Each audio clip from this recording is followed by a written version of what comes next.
Welcome to ParentData by Emily Oster. This is Emily. I'm a professor of economics at Brown University and a mom of two. I write a newsletter called ParentData, and on this podcast, I'll read it to you. If you want to read the newsletter yourself and see more of my writing on parenting and pregnancy, you can sign up for free at www.parentdata.org. You'll get reader stories, Q&As, and other special features in your inbox that I don't share here. Today, I am thrilled to bring you an interview that I did with Anna Gifty. Anna is a PhD student at Harvard in economics and public policy. She's an author of The Black Agenda, which is what we're going to talk about today, and of the Substack newsletter, A Seat at the Table. In 2018, she co-founded the Sadie Collective, which is the first nonprofit organization to address the underrepresentation of Black women in economics, finance, and policy. Anna is someone who I really admire and have felt very privileged to get to know in the past few years, and privileged to call her a friend. This was a really interesting, thought-provoking, and fun conversation, and I hope you will listen and enjoy. We also have an excerpt from The Black Agenda that's published in the newsletter, so please head over there to check it out after you listen to this. And now to my conversation with Anna.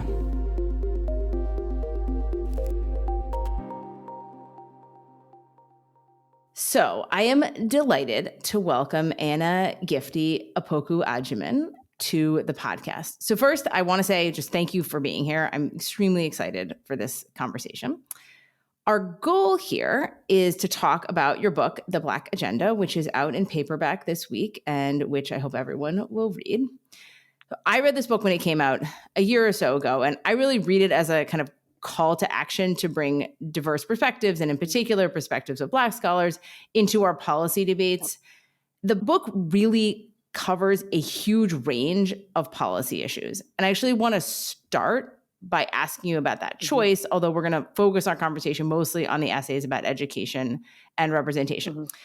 But before we get into that, I would love if you would just introduce yourself. Well, first of all, thank you so much for having me, Emily. I should just tell. I feel like I should tell everybody that I really like you, and we're friends, and I think we're friends. We're friends, yes. And so I'm just outside of the formality, I'm just delighted we get to talk. Thank you. Yeah, no, it's great to be here. We've known each other for a while now, actually, which is really awesome. I think like very early on when I entered economics as a student, we got to know each other really well, and it's been awesome just seeing this platform grow and seeing this community grow. So again, thank you so much for having me on. So hi everybody, my name is Anna. So my official name is Anna Gifty, but most people call me Anna. And currently I'm a PhD candidate at the Harvard Kennedy School, where I study public policy with a concentration in economics. And so the topics I typically focus on deal with sort of the intersection of race, gender, and class as it pertains to like the workplace, but also broader economic trends. And so this book kind of pays some homage to like the individuals who sort of laid the foundation for the work that I'm hoping to add on to, but also it's kind of an extension of the things that I want to learn more about, and also the conversations I've had with individuals such as Emily around topics that need more Black expertise to be infused into the conversation so that we can kind of start to really address the heart of problems and kind of build solutions in a way that actually serves us all. So the book is a collection of essays, and it is on an enormous range of topics.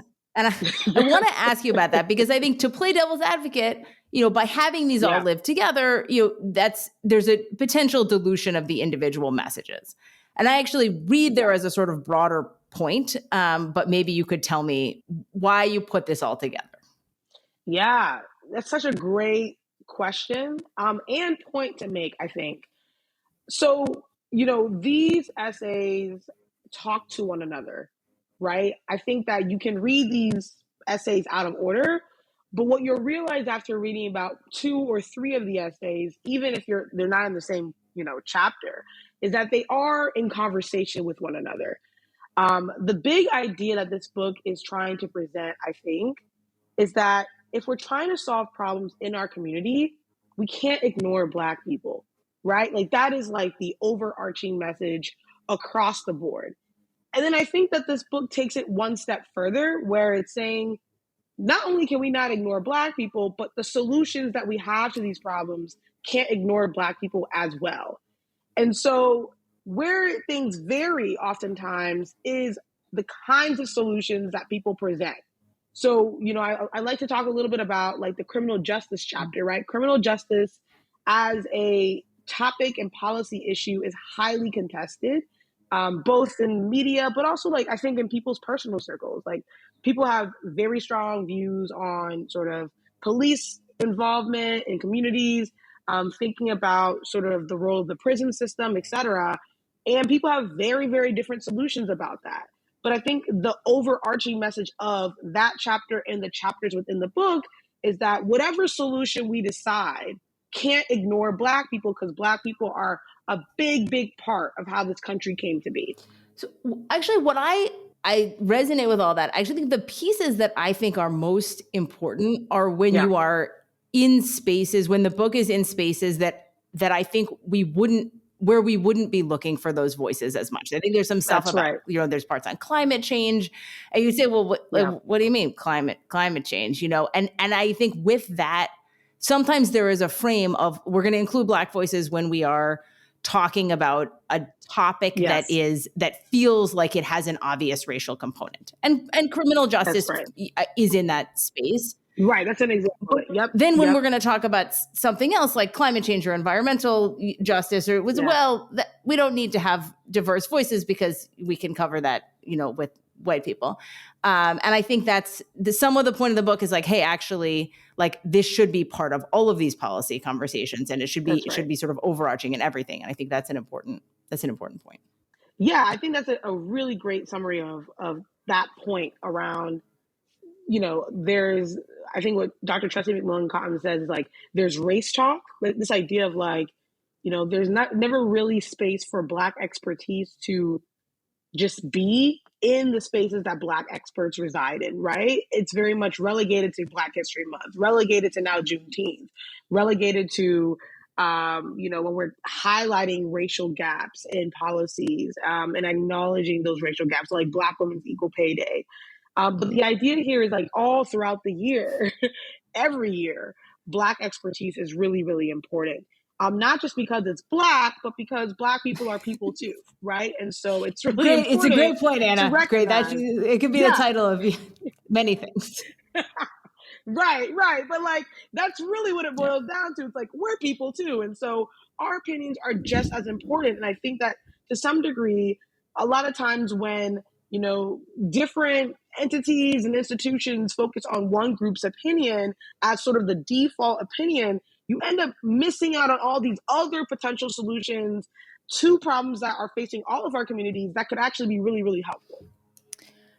So the sort of 3 chapters of the book that I think are most resonant with the audience who listens to this are, first, there's a great essay on maternal health. And we've talked a lot about maternal health in this newsletter recently. And so we're not going to talk about that, but it is a great essay that highlights a lot of the issues that I think have gotten more attention, but should get more attention around racial disparities in maternal health. Yeah. The 2 that I do want to dig into more, the first is one by Laura Mims, which is on Black girls. Yes. It's about education. And she makes a point in the essay that Black girls are not sort of sufficiently valued in education and policy and practice. Oh. And I almost read her essay, particularly at the end, as saying that our education system as we sort of have it now allows for the possibility that Black girls could be exceptional scholars, allows for the possibility of that Anna would appear in your school and that would be something you can value, but it does not hold them to that expectation. Is that how you read this? That's so well said. Excellent. Okay, I got it. It's a great essay. I love it. Yes. It is. I know I'm not supposed to have favorites. That is my favorite essay in the book. I just think it's really well written, one, but also I think it kind of blends together the overarching theme of the book and connects the individual experience to the systemic reality, right? Like, to your point, Black women are not valued. Black women and girls are not valued in education. Ironically enough, Black women and girls go to school a lot, right? So, like, we can't ignore the fact that there is a subset of our population that is, educated and is increasingly becoming more educated, and they want to be contributors to our economy and to our country and to the world at large. But there's a very real rejection to them being in the space, right? And how does that sort of impact one, class dynamic, but more importantly, the outcomes of these women and girls as they kind of progress through life. In that essay in particular, Dr. Mims talks about how she's specifically teaching a classroom of Black girls that many people would just dismiss, right? So Black girls who might at times fit some of the stereotypes that people know about Black women that are not always accurate, but in this case, like that is like that's what their experience is about. And how when she asked these individuals to share why they might be in this particular program that she's teaching, they shout out things that a lot of different voices tell Black women on the daily, right? You're not enough. You're not smart enough. You fit this stereotype. You fit that stereotype. And she tells us, the reader, that she's almost driven to tears. A lot of times when I talk about this essay, I'm also driven to tears because I think on a very basic level, this idea of Black women being disruptive to a classroom setting is real, right? As someone who was always told that I was too enthusiastic and I needed to use my inside voice like nearly every day, right? Now, granted, I am a loud person. Yes, you are a loud person.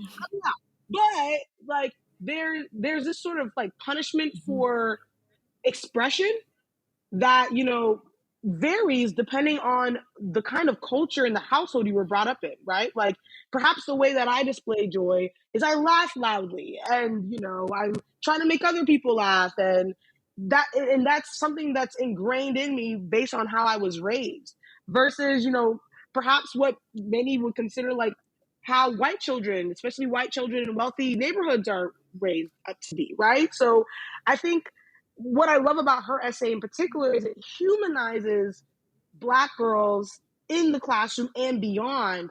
And it also tells us, kind of gives us a really clear picture of there are some really practical things that we can do to start addressing this problem, including, funneling resources and community to these Black girls. And so that is something that I think it's really, really important. And I mean, I'm talking to a bunch of parents right now, and I think that it's really intentional that, as a parent, especially if you're not someone who identifies as Black, it's important for you to recognize that, your child might be in a classroom with a Black child or a Black girl.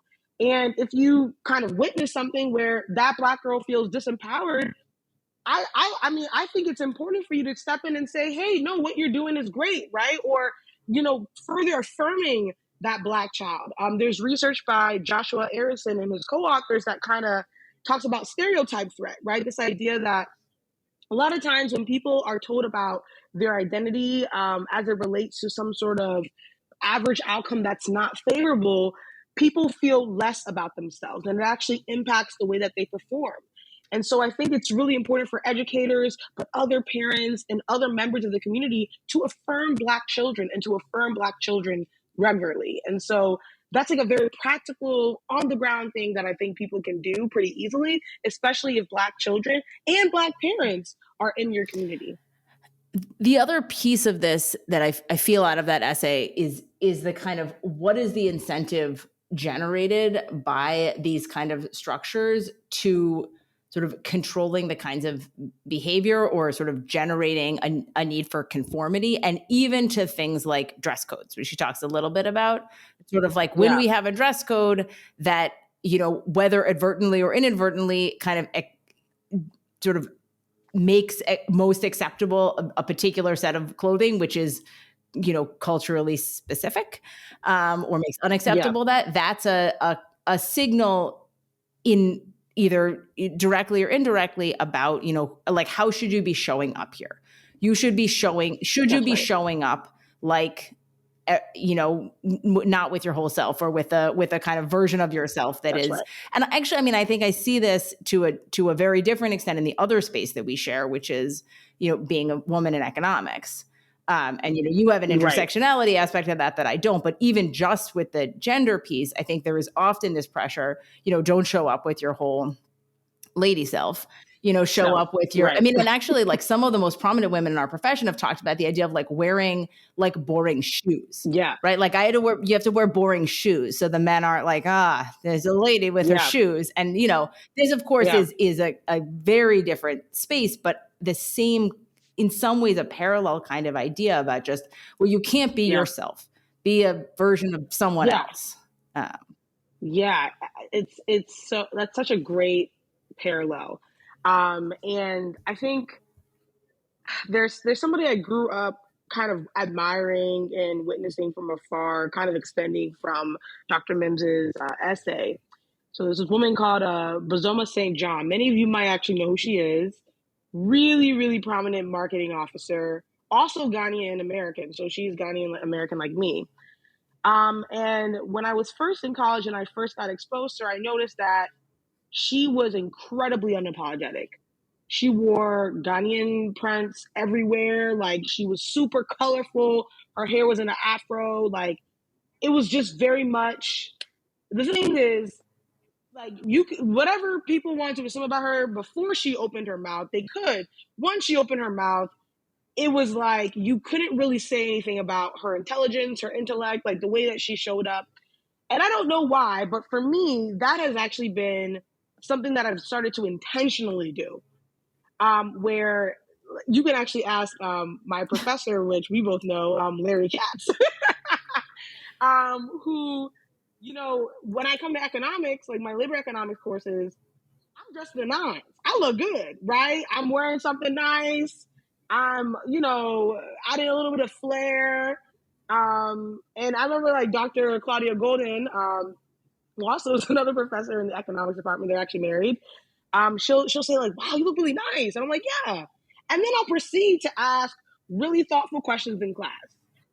And I think it's really important to recognize that like you can show up as yourself and still be this brilliant, amazing, smart, intelligent, astounding person, right? Like you can do those things at the same time.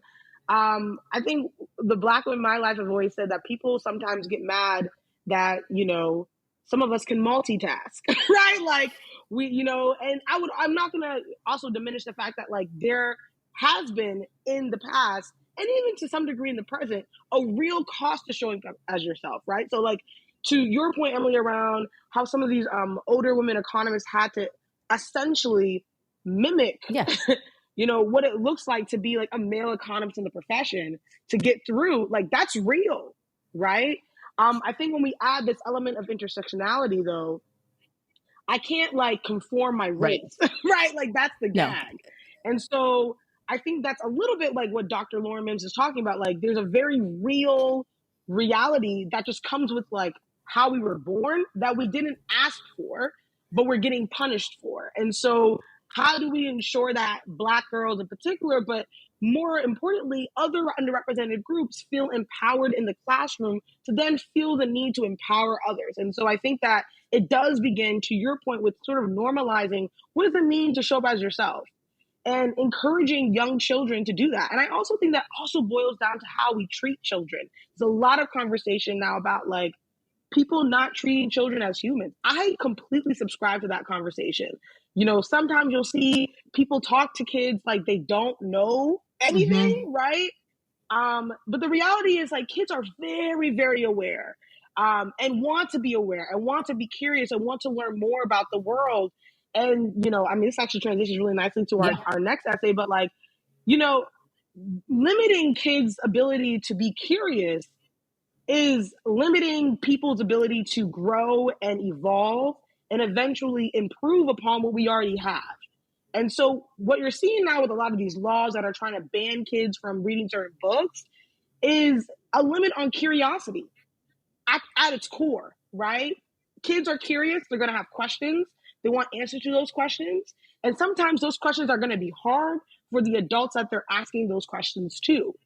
And I think a lot of what we're seeing right now with bans on books is adults refusing to provide answers to those questions and finding different creative ways, quote unquote, to not answer those questions. It's this idea of like, if they don't even know about it, then I don't ever have to address it. Yeah. No, and I think I completely agree with all of that. And I think that what is underlying that is that that books are, for many kids, I think, often a way into questions, into understanding, into talking about topics that are hard. And that could be there could be a good way, ideally. I mean, I think of that as a good way, but of course, if you don't want to have those conversations, then somehow we can sort of say, well, we don't read the books and then you'll never find out about this until, of course, you will find out about it. And that's not right. So, but that is in fact a great segue into talking about this next chapter, which is about the value of Black children's books by Dr. Obiwe and Starks. Yeah. And we actually did an interview in the newsletter a couple of years ago, even with Anjali Dukia, who's at Harris, about representation in books. Oh, she's amazing. Yeah, so she has some, they're like quite interesting research on basically the fact that Black characters in the Newbery Award books tend to be lighter skinned. They did all this image analysis, which is a whole other thing. It doesn't surprise me. But this chapter is sort of about books as mirrors in a slightly different way. Do you want to say a little bit about kind of what you took out of that chapter? Yeah, I love this chapter as well. And it's really, really relevant. My big idea from this chapter is that it's really, really important that people have access to books with Black characters in it. Because books are oftentimes a way for us to humanize individuals that we might not be in close contact with, right? It's easier to empathize with somebody when someone gives you a direct look into the way that they're thinking, and books are one way to do that.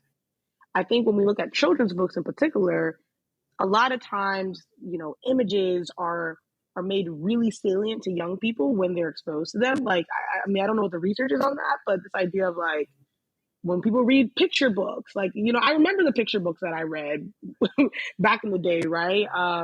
That one with the mouse and the cookie. Yeah, Give a Mouse a Cookie. That's it. There's like a whole sequel. That guy really milked that. I mean, it's like for the mouse and the cookie, and then it's just like all the other animals with different desserts. Yes, right? Or even if it's not even like, a picture book, but it has like a really like important visual image, and you kind of get a sense of what people are thinking. Like Junie B. Jones, shout out to Junie B. Jones, which raised a lot of us. So like, it's important for us to hear the voices of Black people in the books that we read, especially for Black children, right? And what I really love about what they argue in this is that, there's this sort of idea of like, okay, we need diverse stories. Sure. But I think the other reality of it is Black children also need to be able to read about themselves, right? Read about what they could become, what they are, right? And what they've been. Like, these are all things that are important. And I think the gag is white children have that privilege. A lot of us grew up reading books centered on white children. Magic Treehouse, 3 white children. Junie B. Jones, a white girl, right? And there's nothing wrong with those stories existing. But why do those have to be the only stories to exist? That is the question, right? And what are we missing from just the whole discourse around the kind of lives that people live if those are the only stories that are featured, right? Because the reality is not everybody is, white, rich, and living in a suburb. I thought you were going to say not everybody is traveling through time and in Magic Tree. I was going to say that's also true. Also correct. Also true, right?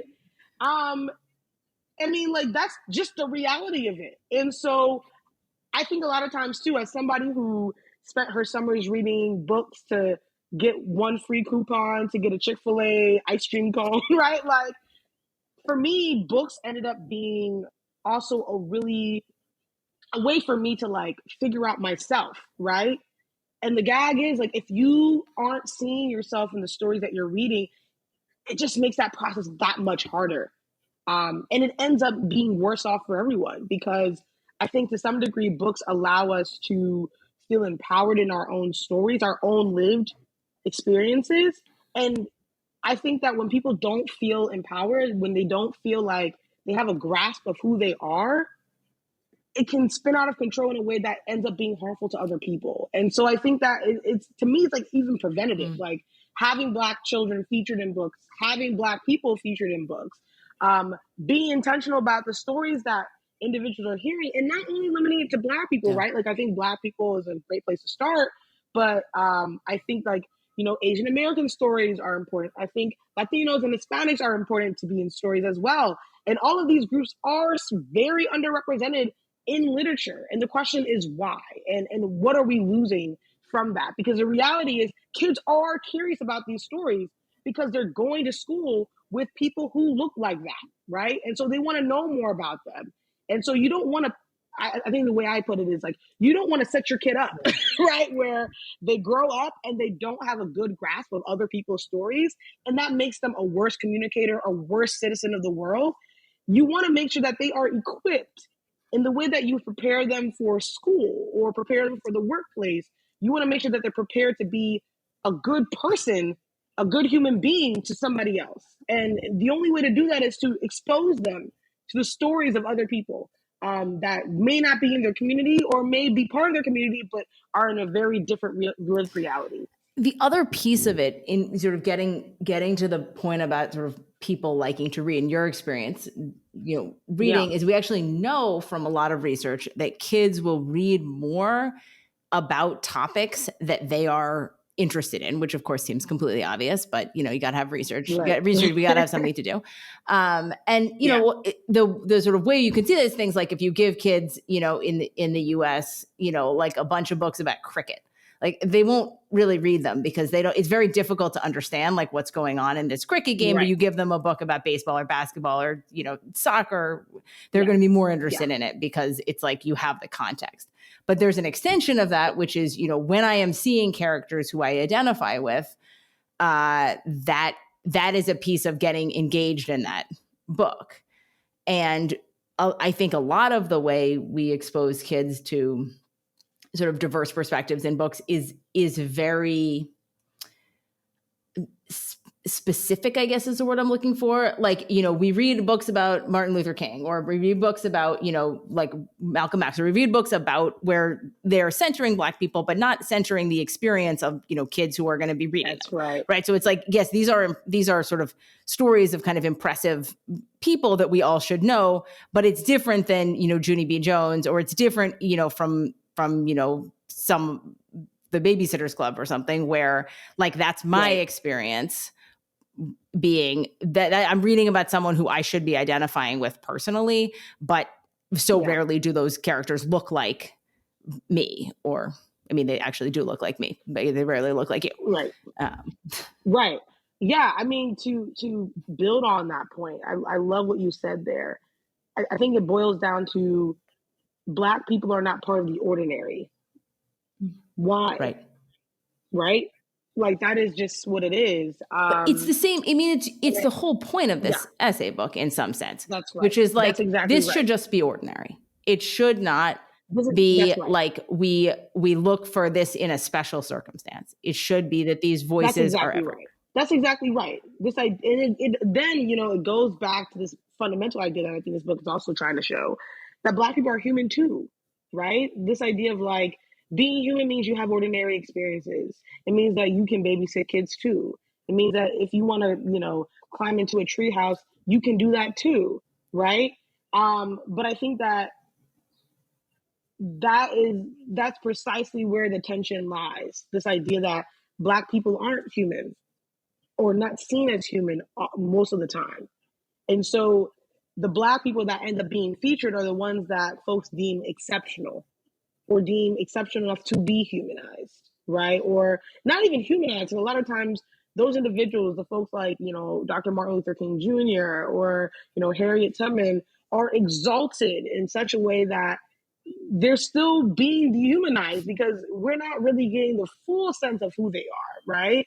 Not to say that those stories that praise their achievements and praise their efforts are not needed. They are 100% needed. But I think that we need Black girls and Black boys and, you know, Black children overall who are just centered in the ordinary. And I think we all miss out when they're not. Black children especially miss out. That's kind of what this essay is getting at too. And that's why books like Hair Love by Matthew Cherry is so important. This is a Black girl getting her hair done, right? We all we all get our hair done to some degree. But there's something distinct about the way she's getting her hair done. And it's ordinary, right? And so I think those are the kind of stories that we really, really need moving forward, to kind of combat, some of the ideas that form very early on around, race. And I think there was a study that was featured on CNN. I forgot who ended up doing it, but they brought a bunch of children in. They kind of replicated it, but they brought a bunch of children in. They showed them, a bunch of pictures of drawings that varied in shades, and they said, "Show me the good child, show me the bad child, show me the child that you want to be most like." And a lot of the Black children chose the white child. It's like the doll. What does like the that doll say experiments then? as well. Yeah, the doll. Yeah. This doll experiment. Yeah, I think it was like a replication of that. What does that say about? I think for me, if I was a parent, I would be heartbroken by that, right? The fact that this young Black child doesn't think that they're worthy, and they're only 5. Yeah.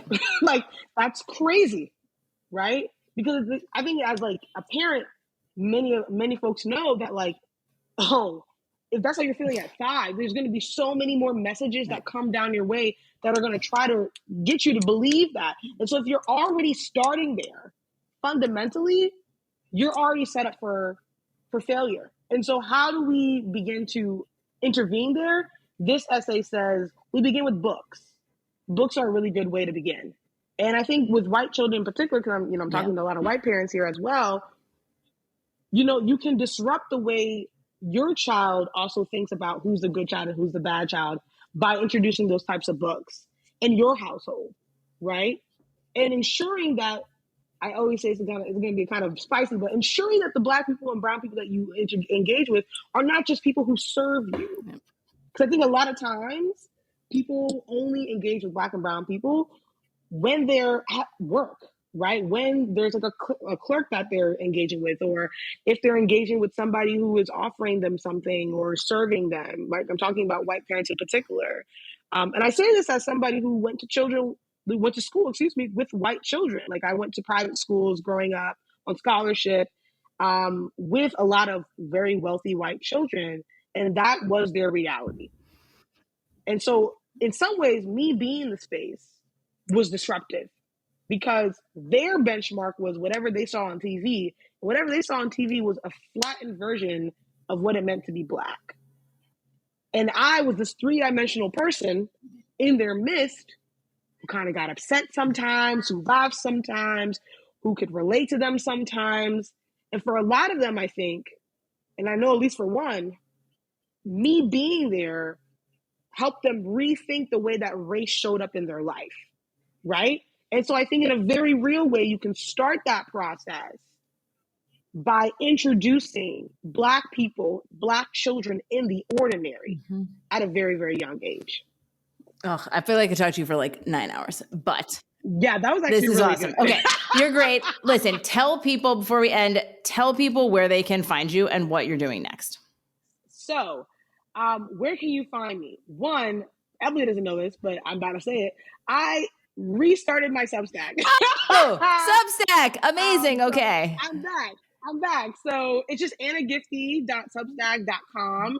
And it's called A Seat at the Table. So if you're interested in topics like these, or you want to learn more about them, this is essentially going to be a Substack that provides a digest on things related to identity, policy, and the world around us. And so I'll be sharing what I'm reading, what I am, rethinking, and what I'm researching around these different topics. And also sprinkling some memes if that's the thing that you're kind of into.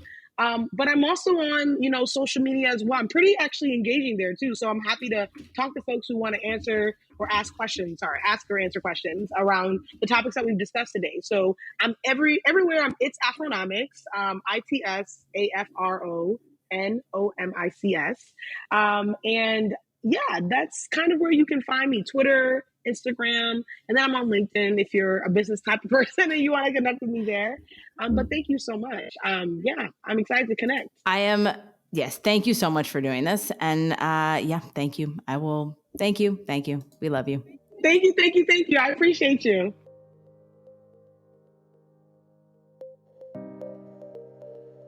Thanks for listening.